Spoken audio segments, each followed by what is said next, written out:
Hello नमस्कार दोस्तों, आप सभी का हमारे YouTube channel success life plan पर हार्दिक स्वागत है। अगर आप भी 2025 में सरकारी नौकरी पाना चाहते हो और अपने माँ बापों का सपना पूरा करना चाहते हो तो एंड तक जुड़े रहना और बताना कि आपके 30 में से कितने क्वेश्चन करेक्ट हो रहे हैं। यानी कि जो अपनी टेस्ट सीरीज है वो 30 क्वेश्चन की होने वाली है। फिर आपको लास्ट में कमेंट करना और बताना कि आपके 30 में से कितने क्वेश्चन करेक्ट हुए हैं। चलते हैं अपने पहले क्वेश्चन पर। और पहला क्वेश्चन आपके सामने वो है, तालाब शाही जो धौलपुर में स्थित है उसका निर्माण जहांगीर के किस मनसबदार ने करवाया था। यानी कि जो तालाबशाही है उसका निर्माण किसके द्वारा करवाया गया था। ऑप्शन नंबर एक है जलाल खान के द्वारा, ऑप्शन नंबर दो है आमिर खान के द्वारा, ऑप्शन नंबर तीन है सुलेख खान के द्वारा, ऑप्शन नंबर चार है हामिद खान के द्वारा। तो इसका जो आंसर हो जाएगा वो हो जाएगा सुलेख खान। यानी कि तालाबशाही उसका निर्माण किसके द्वारा करवाया गया था, तो वो कर गया सुलेख खान के द्वारा। और आपको ध्यान रखना है कि तालाबशाही कहाँ पर स्थित है, तो वो धौलपुर में स्थित हो जाएगी। चलते हैं अपने नेक्स्ट क्वेश्चन पर। और नेक्स्ट क्वेश्चन आपके सामने वो है, गढ़सीसर सरोवर कहाँ पर स्थित है। क्या पूछ रहा है प्रश्न कि जो गढ़सीसर सरोवर है वो कहाँ पर स्थित है। ऑप्शन नंबर एक है माउंट आबू में, ऑप्शन नंबर दो है उदयपुर में, ऑप्शन नंबर तीन है जैसलमेर में, ऑप्शन नंबर चार है बीकानेर में। आपको बताना है कि गढ़सीसर सरोवर कहाँ पर स्थित हो जाएगा। तो वो कहाँ पर स्थित है, तो वो जैसलमेर में स्थित हो जाएगा। जो ऑप्शन नंबर तीन है वो इस क्वेश्चन का राइट आंसर है। यानी कि गढ़सीसर सरोवर कहाँ पर स्थित है, तो वो जैसलमेर जिले में स्थित हो जाएगा। अब इस क्वेश्चन में बताना आपको गैप सागर झील किस जिले में स्थित है। क्या पूछ रहा है प्रश्न कि जो गैप सागर झील है वो कहाँ पर स्थित है। ऑप्शन नंबर एक है उदयपुर में, ऑप्शन नंबर दो है बांसवाड़ा में, ऑप्शन नंबर तीन है प्रतापगढ़ में, ऑप्शन नंबर चार है डूंगरपुर में। क्या पूछ रहा है प्रश्न कि गैप सागर झील कहाँ पर स्थित है, तो हो जाएगी डूंगरपुर जिले में। यानी कि जो ऑप्शन नंबर चार है वो इस क्वेश्चन का राइट आंसर हो जाएगा। गैप सागर झील किस जिले में स्थित है, तो वो डूंगरपुर जिले में स्थित हो जाएगी। मंडोर के प्रतिहार माने जाते हैं। क्या पूछ रहा है प्रश्न कि जो मंडोर के प्रतिहार है वो क्या माने जाते हैं। ऑप्शन नंबर एक है क्षत्रिय, ऑप्शन नंबर बी है वैश्य, ऑप्शन नंबर तीन है शूद्र, ऑप्शन नंबर डी है ब्राह्मण। तो मैं आपको बता दूं कि जो मंडोर के ब्राह्मण है वह क्षत्रिय कहलाते थे। जो ऑप्शन नंबर एक है वो इस क्वेश्चन का राइट आंसर हो जाएगा।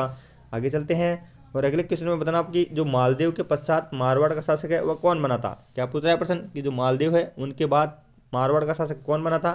ऑप्शन नंबर एक है जेतमल, ऑप्शन नंबर बी है राम, ऑप्शन नंबर सी है चंद्रसेन, ऑप्शन नंबर डी है पृथ्वीराज। तो इसका जो आंसर हो जाएगा वो हो जाएगा चंद्रसेन। यानी कि जो मारवाड़ के शासक बने थे मालदेव के बाद वो कौन बने थे, तो वो बने थे चंद्रसेन। और चंद्रसेन को महाराणा प्रताप का अग्रगामी भी कहा जाता है। राजस्थान जाट क्षेत्रीय सभा कब बनाई गई थी। क्या पूछ रहा प्रश्न कि राजस्थान जाट क्षेत्रीय सभा है वह कब बनाई गई थी। ऑप्शन नंबर एक है 1923 ईस्वी में, ऑप्शन नंबर बी है 1931 में, ऑप्शन नंबर सी है 1946 में, ऑप्शन नंबर डी है 1947 में। प्रश्न पूछ रहा है आपको कि जाट क्षेत्रीय सभा कब बनाई गई थी, तो बनाई गई थी 1931 ईस्वी में। यानी कि जो ऑप्शन नंबर दो है वो इस क्वेश्चन का राइट आंसर हो जाएगा। प्रश्न को दोबारा देखो कि जाट क्षेत्रीय सभा की स्थापना कब की गई थी, तो 1931 में की गई थी। अकबर द्वारा प्रताप के पास भेजा गया प्रथम राजदूत कौन था। क्या पूछ रहा है प्रश्न कि अकबर के द्वारा प्रताप के पास जो प्रथम राजदूत भेजा गया था उसका नाम क्या था। ऑप्शन नंबर एक है जलाल खान, ऑप्शन नंबर बी है बेराम खान, ऑप्शन नंबर सी है अखेराज, ऑप्शन नंबर डी है अबुल फजल। आपको बताना है कि अकबर के द्वारा महाराणा प्रताप के पास प्रथम राजदूत कौन भेजा गया था, तो भेजे गए थे जलाल खान। यानी कि ऑप्शन नंबर एक इस क्वेश्चन का राइट आंसर हो जाएगा। कौन भेजे गए थे प्रथम राजदूत, तो वो थे जलाल खान। अगले क्वेश्चन पर चलते हैं और अगला क्वेश्चन आपके सामने वो है, प्रताप की सेना का पठान सेनानायक क्या कहलाता था। क्या पूछ रहा है प्रश्न कि पठान प्रताप की सेना का पठान सेनानायक क्या कहलाता था। ऑप्शन नंबर एक है मेहतर खान, ऑप्शन नंबर बी है शेर खान, ऑप्शन नंबर सी है जलाल खान, ऑप्शन नंबर डी है हकीम खान। क्या पूछ रहा है कि प्रताप की सेना का पठान सेनानायक क्या कहलाता था, तो कहलाता था हकीम खान। यानी कि ऑप्शन नंबर डी इस क्वेश्चन का राइट आंसर हो जाएगा।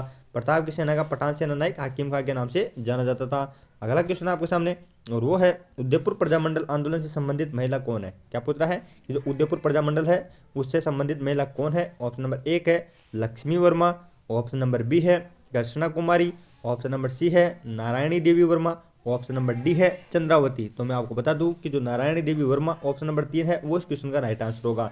यानी कि उदयपुर प्रजामंडल आंदोलन से संबंधित महिला कौन हो जाएगी, तो हो जाएगी नारायणी देवी वर्मा। ऑप्शन नंबर सी इस क्वेश्चन का राइट आंसर हो जाएगा। आगे चलते हैं और नेक्स्ट क्वेश्चन में बताना आपको, त्रिसुंदरी मंदिर जो त्रिसुंदरी का मंदिर है वो किस जिले में स्थित है। क्या पूछ रहा है कि त्रिपुरा सुंदरी का जो मंदिर है वो कहाँ पर स्थित है। ऑप्शन नंबर एक है बांसवाड़ा में, ऑप्शन नंबर बी है उदयपुर में, ऑप्शन नंबर सी है जयपुर में, ऑप्शन नंबर डी है राजसमंद में। आपको बताना है कि त्रिपुरा सुंदरी का मंदिर किस जिले में स्थित हो जाएगा। तो किस जिले में स्थित हो जाएगा, तो वो बांसवाड़ा में स्थित हो जाएगा। जो ऑप्शन नंबर एक है वो इस क्वेश्चन का राइट आंसर होगा। यानी कि त्रिपुरा सुंदरी का मंदिर कहाँ जिले में हो जाएगा, तो हो जाएगा बांसवाड़ा जिले में।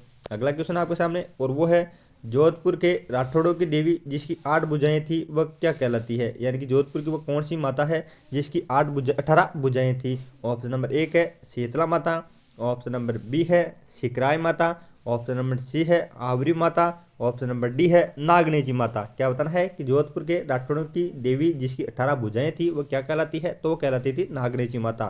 जो ऑप्शन नंबर डी है वो इस क्वेश्चन का राइट आंसर होगा।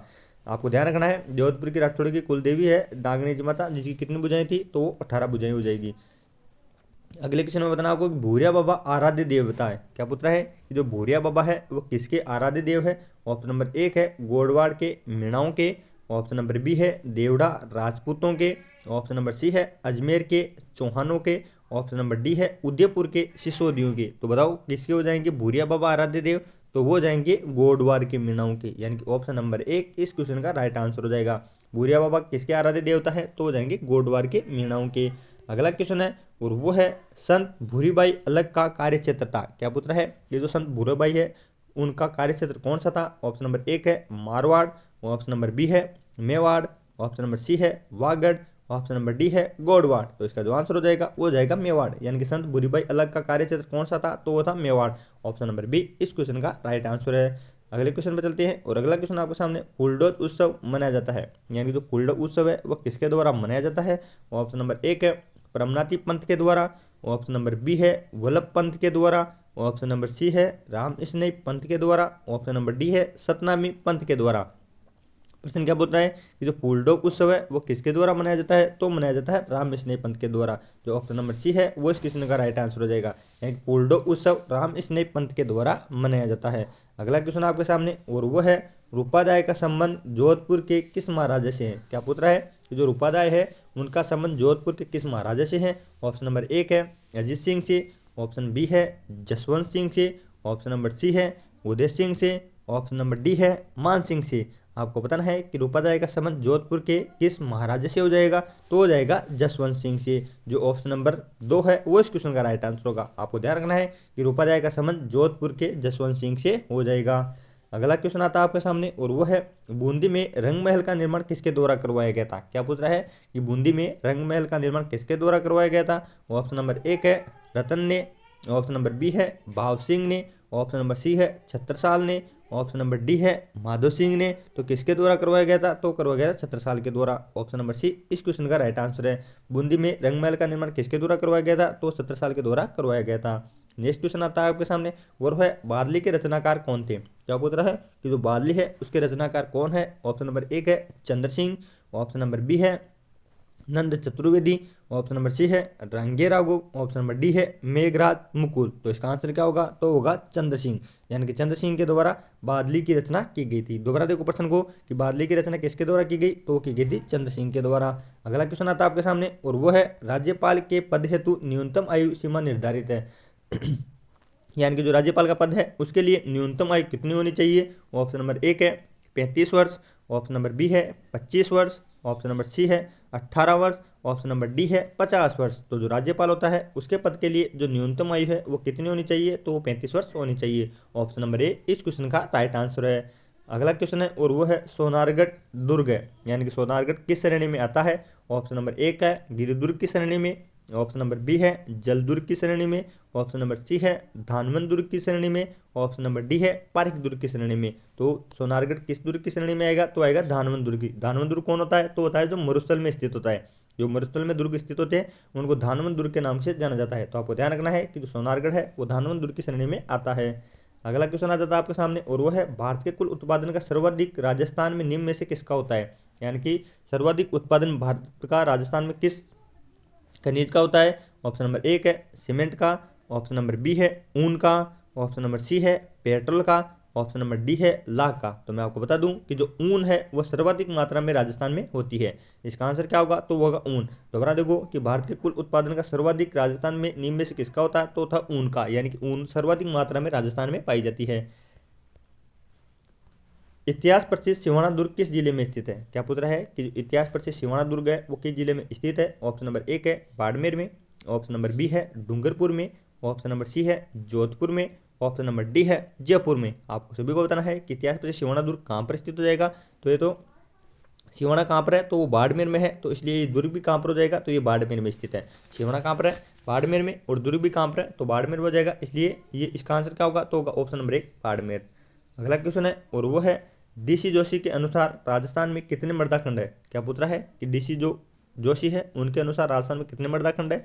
ऑप्शन नंबर 1 है 10 मृदा खंड, ऑप्शन नंबर बी है 16 मृदा खंड, ऑप्शन नंबर सी है 13 मृदा खंड, ऑप्शन नंबर डी है 19 मृदा खंड। तो कितने मृदा खंड हो जाएंगे, तो वो 10 मृदा खंड हो जाएंगे। ऑप्शन नंबर 1 इस क्वेश्चन का राइट आंसर है, यानी कि डीपी जोशी ने राजस्थान में 10 प्रकार की मृदाओं का विवरण किया है। अगला क्वेश्चन आता है आपके सामने और वो है गोकुंदा व कुंभलगढ़ के मध्य स्थित पठार का क्या नाम है। क्या पूछ रहा है, ये जो गोकुंदा और कुंभलगढ़ है उसके मध्य स्थित पठार का क्या नाम हो जाएगा। ऑप्शन नंबर 1 है भोराट, ऑप्शन नंबर बी है मेवाड़, ऑप्शन नंबर सी है लसाड़िया, ऑप्शन नंबर डी है उपरमाल। तो गोकुंदा व कुंभलगढ़ के मध्य स्थित पठार का क्या नाम हो जाएगा, तो हो जाएगा भोराट का पठार। ऑप्शन नंबर 1 इस क्वेश्चन का राइट आंसर है। दोबारा देख लो, ये कुंभलगढ़ और गोकुंदा के मध्य जो पठार स्थित है उसका नाम भोराट हो जाएगा। अगला क्वेश्चन आता है और वो है राजस्थान में प्रवाह प्रणाली के कितने रूप में पाई जाती है, यानी कि जो प्रवाह प्रणाली है वो राजस्थान में कितने रूपों में पाई जाती है। ऑप्शन नंबर 1 है 2 रूपों में, ऑप्शन नंबर बी है 4 रूपों में, ऑप्शन नंबर सी है 3 रूपों में, ऑप्शन नंबर डी है 5 रूपों में। सभी बताएंगे कि प्रवाह प्रणाली राजस्थान में कितने प्रकार की पाई जाती है, तो मैं आपको बता दूं कि वो 3 प्रकार की पाई जाती है। आंसर क्या होगा इसका, तो होगा ऑप्शन नंबर सी, यानी कि राजस्थान में प्रवाह प्रणाली है वो 3 प्रकार की पाई जाती है। अरब सागर, बंगाल की खाड़ी और आंतरिक अपवाह तंत्र, यानी कि 3 प्रकार का राजस्थान में पाया जाता है। इसमें बताना आपको कि निम्न में से राजस्थान के किस भाग में सर्वाधिक वर्षा की परिवर्तनता पाई जाती है, यानी कि राजस्थान का वो कौन सा क्षेत्र है जहां पर सर्वाधिक मात्रा में वर्षा की परिवर्तनता पाई जाती है। ऑप्शन नंबर 1 है सुदूर पश्चिमी भाग, ऑप्शन नंबर 2 है उत्तर पूर्वी भाग, ऑप्शन नंबर 3 है दक्षिणी भाग, ऑप्शन नंबर 4 है उत्तरी भाग। तो कहाँ पर पाई जाती है, तो पाई जाती है पश्चिमी भाग में, यानी कि ऑप्शन नंबर 1 इस क्वेश्चन का राइट आंसर होगा। राजस्थान का जो पश्चिमी जिले हैं जैसलमेर, बीकानेर, उधर सर्वाधिक मात्रा में वर्षा में परिवर्तनता पाई जाती है, इसलिए इसका जो आंसर हो जाएगा वो जाएगा ऑप्शन नंबर 1 सुदूर पश्चिमी भाग। अगला क्वेश्चन आता है आपके सामने वाला है निम्नलिखित में से सर्वाधिक क्षेत्र है राजस्थान के किस श्रेणी के वनों का है, यानी कि राजस्थान में सर्वाधिक वनों के किस प्रकार की श्रेणी के पाए जाते हैं। ऑप्शन नंबर 1 है सुरक्षित वन के, ऑप्शन नंबर 2 है आरक्षित वन के, ऑप्शन नंबर 3 है व्यापारिक वन के, ऑप्शन नंबर 4 है अवर्गीकृत वन के। यानी कि किसके पाए जाते हैं, तो वो सुरक्षित वन के पाए जाते हैं। ऑप्शन नंबर 1 इस क्वेश्चन का राइट आंसर होगा, यानी कि राजस्थान में सर्वाधिक जो वन है वह सुरक्षित वन श्रेणी के पाए जाते हैं। अगला क्वेश्चन आता है आपके सामने और वो है निम्न में से किसने सिवाना के किले का निर्माण करवाया था। क्या पूछ रहा है कि निम्न में से किसने सिवाना के दुर्ग का निर्माण करवाया था। ऑप्शन नंबर 1 है वीर नारायण के द्वारा, ऑप्शन नंबर 2 है धारावर्ष के द्वारा, ऑप्शन नंबर सी है सातलदेव के द्वारा, ऑप्शन नंबर डी है अखेराज के द्वारा। तो मैं आपको बता दूं कि जो वीर नारायण है उनके द्वारा सिवाना के दुर्ग का निर्माण करवाया गया था। ऑप्शन नंबर 1 इस क्वेश्चन का राइट आंसर हो जाएगा। सिवाना दुर्ग का निर्माण किसके द्वारा करवाया गया था, तो वीर नारायण के द्वारा करवाया गया था। अगला क्वेश्चन आता है आपके सामने और वह है हर्ष माता का मंदिर कहाँ पर स्थित है। क्या पूछ रहा है, ये जो हर्ष माता का मंदिर है वो कहाँ पर स्थित है। ऑप्शन नंबर 1 है भांडारेज में, ऑप्शन नंबर 2 है हबानेरी में, ऑप्शन नंबर 3 है ओसिया में, ऑप्शन नंबर डी है रेवासा में। क्या पूछ रहा है कि हर्ष माता का मंदिर कहाँ पर स्थित हो जाएगा, तो हो जाएगा आबानेरी दौसा में। आपको ध्यान रखना है कि हर्ष माता का मंदिर कहाँ पर स्थित है, आबानेरी, और आबानेरी कहाँ पर स्थित है, तो ये दौसा में स्थित है। आंसर क्या होगा इसका, तो होगा ऑप्शन नंबर 2 आबानेरी दौसा। अगला क्वेश्चन आता है और वो है रुकनुद्दीन राजस्थानी भाषा चित्रकला की किस शैली से संबंधित है, यानी कि जो रुकनुद्दीन है वो किस शैली से संबंधित हो जाएंगे। ऑप्शन नंबर 1 है बीकानेरी शैली से, ऑप्शन नंबर 2 है बूंदी शैली से, ऑप्शन नंबर 3 है जोधपुर शैली से, ऑप्शन नंबर 4 है मेवाड़ शैली से। सभी को बताना है कि रुकनुद्दीन राजस्थानी की किस चित्रकला शैली से संबंधित है, तो वो जाएंगे बीकानेर शैली से, यानी कि जो ऑप्शन नंबर 1 इस क्वेश्चन का राइट आंसर है। रुकनुद्दीन राजस्थान की किस चित्रकला शैली से संबंधित है, तो वो बीकानेर शैली से संबंधित है। अगला क्वेश्चन आता है आपके सामने और वो है कि निम्न में से किसके द्वारा वीर भारत सभा का गठन किया गया था। क्या पूछ रहा है कि किसके द्वारा वीर भारत सभा का गठन किया गया था।